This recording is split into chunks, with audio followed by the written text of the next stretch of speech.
Hello everyone, I am Mark of Worldtown FC. As you can see from the title of this video, that this will be about Neymar da Silva Santos Jr. to Paris Saint-Germain for 222 million euros. And if you do not use the euros, such as myself, I use dollar, or the US dollar since I'm from the United States of America, it is 262 million. And yes, that is still a lot of money. Or if you're from England and you use the pound sterling, it is 198 million pounds, which is insane. And that blows away, I believe, Pogba's 89 million pounds or 90 some million pounds. But still, a lot of money. And I decided to make this video late in order to digest all the information and the shock, I suppose, of Neymar Jr.'s move to PSG. I myself am a Barcelona fan, but not exactly the most devoted, I suppose. So, hey, you could even say that I'm not a real fan. But let's get to move on with this. And as you obviously know, the media has had a field day with this. You know, every outlet's been talking about this on the weekend. And Neymar Jr.'s move may be the most notable since he is one of the best players in the world. World class, without a doubt. That is my opinion, and that is opinion that is shared by a fair amount of analysts, I guess. It will be an interesting experience nonetheless. And here, as you can see, this is the artwork from their website that I took. It was part of the official announcement. And who is Neymar Jr., if you wanted to ask, if you didn't know? He's a 25-year-old player from Brazil. He plays a forward for their national team. And he is known for being a technically gifted trickster with flair, which means, you know, he possesses the ability to wow, to be unpredictable, surprising, which is quite useful if you're a attacker, winger, or a forward. And, you know, some say he is the heir of Ronaldinho's beautiful style of football, which I myself am a big fan of Ronaldinho. Of course, as a player, you know, he faded definitely quite quickly, but nonetheless, when Ronaldinho was amazing, Ronaldinho was unstoppable. So, Neymar Jr. played for Santos FC in Brazil. As you know, he was a huge player there, which earned him his move to FC Barcelona. And for the past 4 seasons, he has played for FC Barcelona, and he has done quite well for himself. So the titles that he's won 4 Spanish La Ligas, 1 European Champions League, 3 Copa del Rey, 1 FIFA Club World Cup, 1 UEFA Super Cup, and 2 Spanish Super Cups. So he's definitely won all he could in Spain, without a doubt, for Barcelona. We will now move on to this screenshot that I have of Neymar.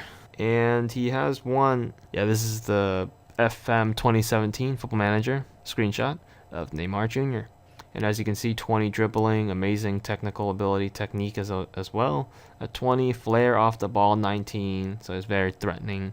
Mentally as well. Physically, you know, quick, 19 agility, 19 out of 20, if you're wondering what these numbers are all out of. And, you know, he has all the stats to be a quick and deadly dribbler. I have only had a few months on this save, you know, as you can see, October 2016, haven't really gotten that far. But he has scored 5 goals, as you can see down on the bottom middle, I suppose, for the European Champions League, but the game doesn't have the license for it. You know, 5 goals, 1 assist in 3 matches. Spanish La Liga, he's been a bit poorer, not as productive, but nonetheless still good. 2 goals, 2 assists, 9 matches. Alright, so the select statistics that I have, here's a picture of Neymar in his national kit. He had 68 goals, 52 assists in 123 matches in the Spanish La Liga. Prolific. Of course, you know, some of these stats might be inflated because some of his opposition was quite poor compared to FC Barcelona, since they are one of the dominant teams in the league. European Champions League, 21 goals, 20 assists in 40 matches, so quite a solid player. And then we have in the Brazilian Serie A, 54 goals, 28 assists in 103 matches. Obviously, he was playing for Santos FC. And in the Brazilian national team, 52 goals and 34 assists in 77 matches. So a prolific player for club and country.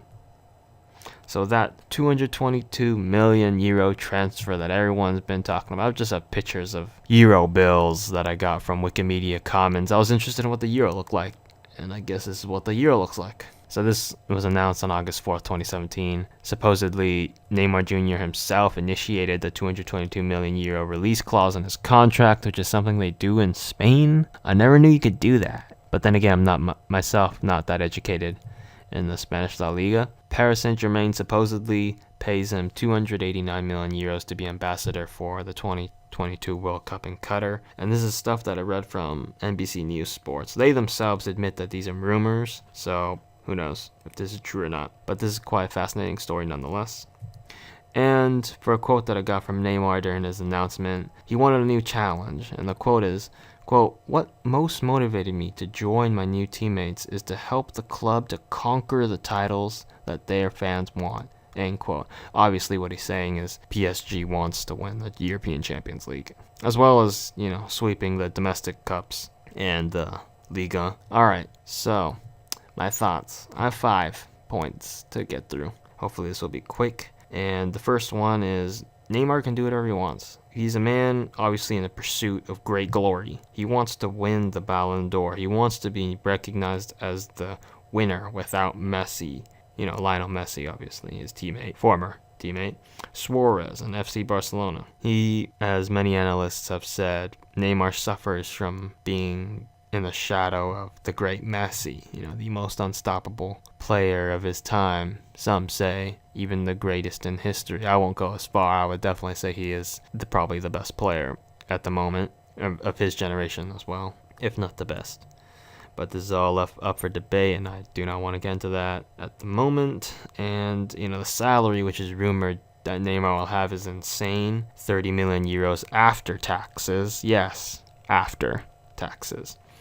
And if you want to perceive it in a more footballing wage standpoint, it's 550,000 euros per week after tax. So that's quite a lot of money. Hopefully he doesn't squander it, but who knows. So second point, times have changed. La Liga is destination for the best players.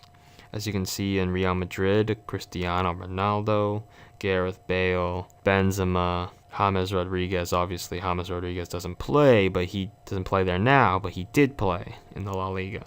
So definitely a recent time. There are plenty of players. Barcelona has Messi, Suarez, Marc-Andre ter Stegen. I've included goalkeepers, obviously. I think he'll be a great goalkeeper in a few years. And then we have Atletico Madrid's Antoine Griezmann and Jan Oblak. So those guys are definitely one of the best. These names that I've mentioned are, I imagine, the best players in the league. Of course, I might have missed some other ones, but I'm trying to focus on the top, the best of the best. And Neymar Jr. is obviously the first notable exit from this league, and that will definitely hurt the La Liga's reputation.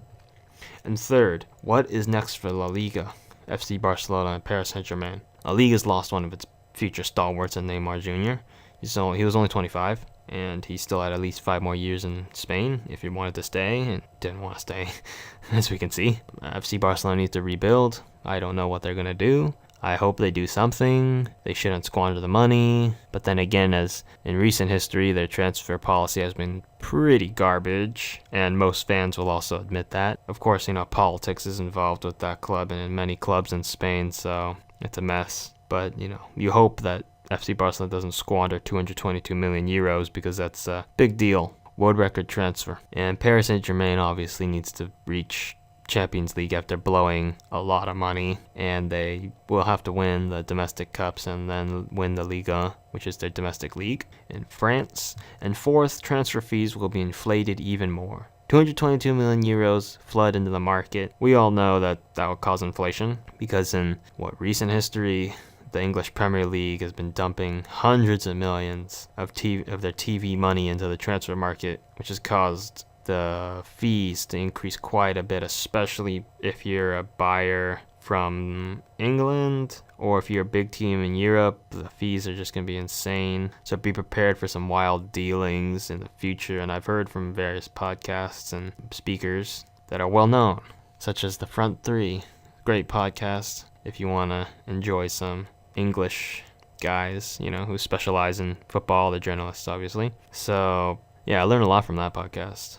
analysts have been throwing around numbers of 60, 70 million for obviously expensive average squad players in the future. And that price is just so scary. I don't know what to do in that type of market. Definitely won't be buying, what's the term for? Value for money. There you go. You won't be getting value for money, obviously. And fifth, the great question that plagues my mind: who will challenge Real Madrid in the league in Spanish La Liga? FC Barcelona is probably the only one, but they're obviously hurt and weakened without Neymar, unless they get a new player of equal quality, which I really doubt in this market that they'll be able to get. But who knows?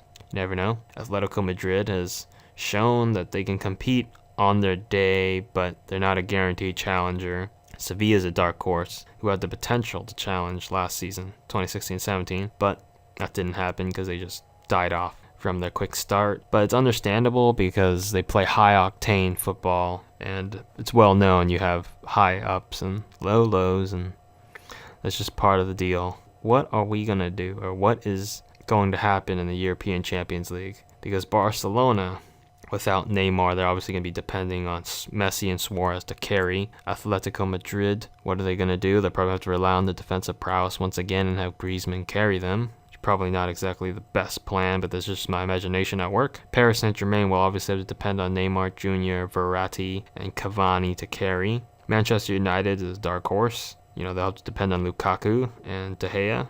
Hopefully with them carrying them, they'll get far. Juventus, perennial challengers, but have to depend on their defense, which they lost Bonucci, so question marks. Then, they're going to have Higuain and Dybala carry with the goal scoring. Bayern Munich, they will always have to depend on Lewandowski, Neuer, Thiago, Hummels, and Boateng to seal the deal for them. And Borussia Dortmund, they will have to survive somehow. I have no idea how they're going to survive, but they're going to have to put in a lot of work because they're running out of time. Their team is kind of aging out a bit. Aubameyang's not getting any younger. He's reaching his late 20s. Royce as well. Their young players aren't going to stay forever. You have no idea when, Dembele might be poached by, for example, in FC Barcelona. Rumors have been going around about that. Christian Pulisic, who's a young player that might be poached. Dortmund has been suffering for years with players being poached, so you never know. Ultimately, the main question will be, will Neymar Jr. be the missing piece of the puzzle to PSG's bid to win the European Champions League? That question ultimately we'll find out. Only time will tell. And that wraps it up. And that's my bibliography. As you can see, all my sources, and it's obviously in Chicago format since I'm a historian by trade. My historian style standards bleed into my work, which is not necessarily a bad thing, but just how it happens. And that wraps it up. So please like and subscribe if you enjoyed this video and you found it informative. My sources will be put in the description below, as well as my 3 links: Facebook, Twitter, and Instagram. My Facebook and Twitter, I always update those whenever I have new videos rolling out. This Friday, who knows? I'll probably have educational content. Don't know if I can finish my research project, which is dragging on very long. Also, my Instagram has some funny stuff with my Football Manager experience, although my Football Manager time has been decreasing a bit because I've been researching a lot. Thank you for watching. I hope you learn something new every day. Learning is quite a enjoyable thing, in my opinion. After all, I am a scholar myself. So yeah, this is Mark of World Town FC, united to triumph.